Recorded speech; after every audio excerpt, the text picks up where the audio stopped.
Bonjour, aujourd'hui je te parle du soin vibratoire, du soin énergétique, comment ça fonctionne et comment ça peut grandement t'aider en tout cas dans ton évolution avec les maladies.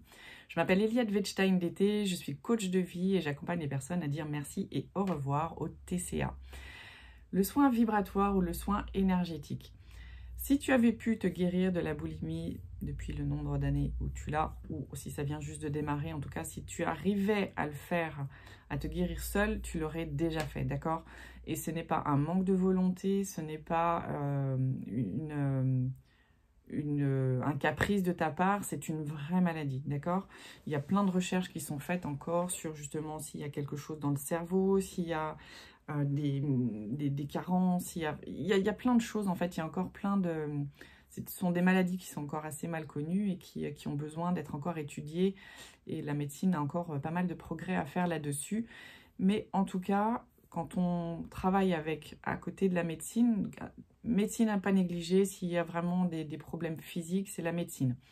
Mais ensuite, euh, on peut faire du travail sur les TCA d'une autre manière. Donc, moi, je fonctionne avec les soins vibratoires et c'est une réelle aide, en fait, parce que c'est comme si tout a... Nous sommes faits d'énergie. Le corps est fait d'énergie et le corps, il y a le corps physique et il y a plusieurs niveaux de corps, en fait, qui sont autour.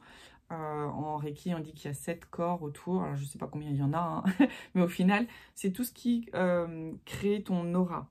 Si vous avez déjà parlé d'aura, en fait, c'est toute cette énergie qui te compose et qui est autour de toi. Je suppose, enfin, tu me diras si tu le sens ou pas, quand tu croises ou quand tu rencontres quelqu'un, tu sens l'énergie qu'il dégage.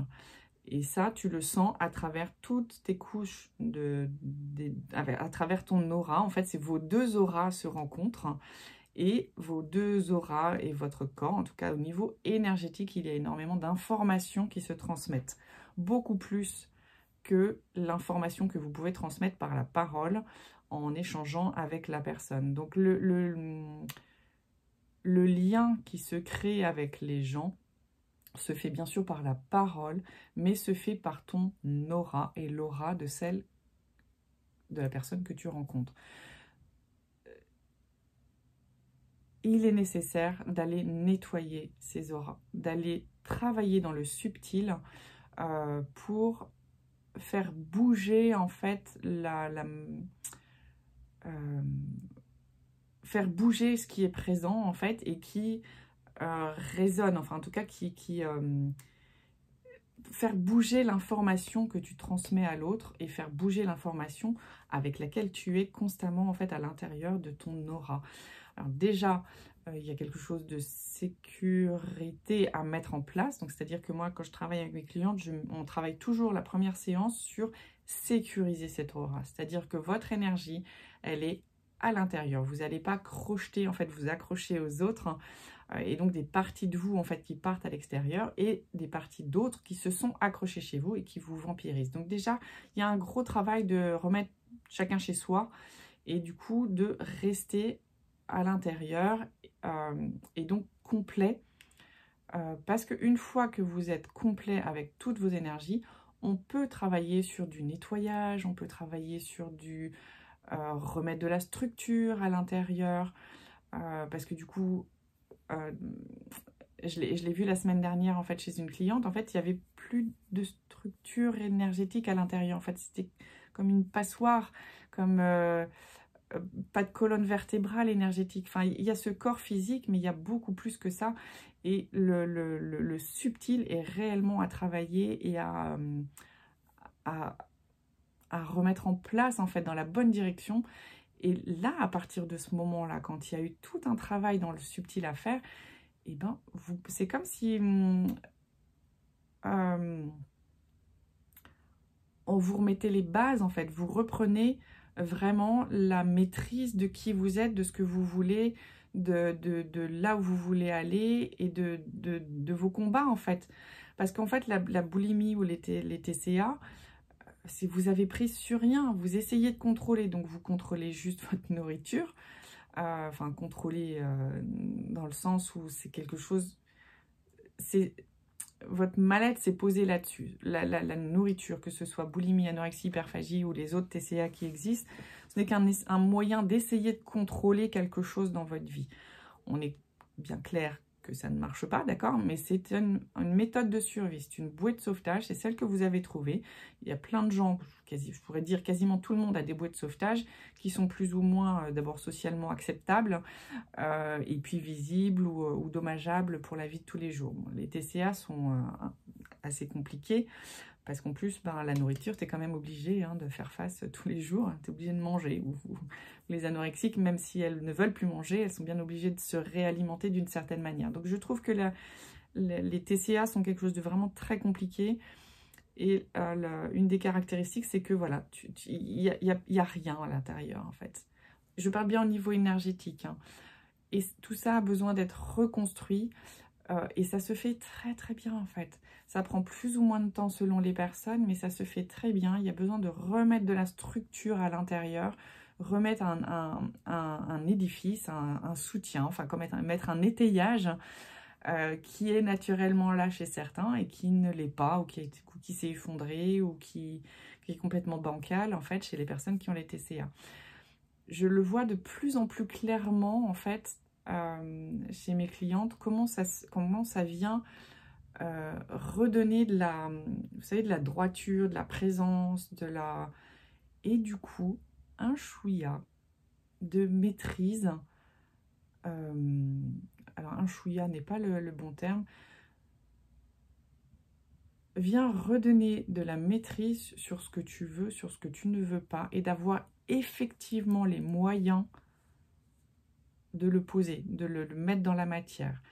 C'est-à-dire que si tu as déjà écouté ma vidéo sur le moment où tu t'abandonnes et le moment où tu te soutiens, une fois que la structure intérieure est remise en place, ce moment-là, c'est beaucoup plus facile en fait de te soutenir parce que tu as l'étayage suffisant, tu as la capacité intérieure en fait à te soutenir. Quand c'est tout dégonflé en fait à l'intérieur, le moment où tu vois que tu t'abandonnes ou que tu te soutiens, c'est comme si tu n'avais pas suffisamment d'énergie en fait pour te soutenir. Donc tout ce que tu peux faire, c'est te maintenir, et ça flanche à un moment donné. Et c'est ok, il n'y a pas de jugement à avoir là-dessus. C'est que tu n'as pas les outils, tu n'as pas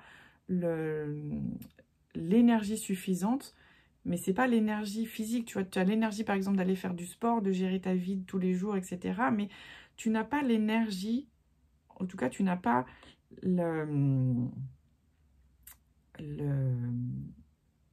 le chemin, tu n'as pas les chemins, les connexions qui existent pour te soutenir. Donc, je bloque parce que je ne sais pas comment le dire. Je dis pas que tu vas pas y arriver, d'accord? Tu peux y arriver et je pense qu'il y a 1000 façons d'y arriver et 1000 façons d'être accompagné là-dessus.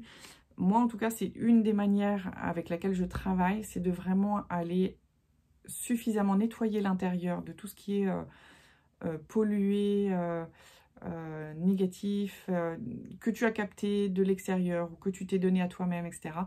Pour ensuite refaire cet étayage et que tu puisses réellement sentir en fait qu'il y a quelque chose de présent à l'intérieur. Parce que quand tu ne sens pas ton corps, et ça j'en ferai une vidéo, quand tu ne sens pas ton corps, que tu ne sens même pas tes fondations intérieures, mais sur quoi peux-tu te reposer en fait? Sur quoi peux-tu prendre pied pour te soutenir? Sur quoi peux-tu t'adosser en fait? Et c'est ça qui est effrayant en fait chez nous, les personnes anorexiques, boulimiques, hyperphagiques, c'est que il n'y a rien, il y a pas de socle, il n'y a pas de fondation. Alors je dis tout ça à toute proportion gardée, hein. Vois si ça te parle, si tu ressens ça, etc. Moi c'est ce que je vois beaucoup, mais je dis en tant que c'est une façon imagée de parler, d'accord, c'est pas complètement sans fondation, et sinon tu serais déjà morte, hein.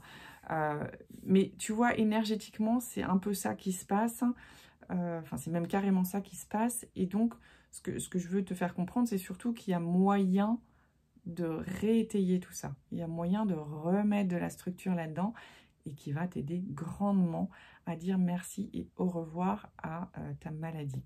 Si tu veux en savoir plus, parce que j'ai bien conscience que c'est peut-être un petit peu compliqué là ce que je viens de toucher comme notion. Je ne sais pas où vous en êtes dans votre développement personnel, dans votre vision du monde, etc. Si c'est un petit peu compliqué, si tu veux en savoir plus, n'hésite pas à me poser des questions, puis comme ça je pourrais faire d'autres vidéos là-dessus. Et puis si tu veux prendre rendez-vous avec moi, le premier rendez-vous découverte est gratuit. C'est justement pour qu'on fasse connaissance et voir si on match pour pouvoir travailler ensemble. À bientôt!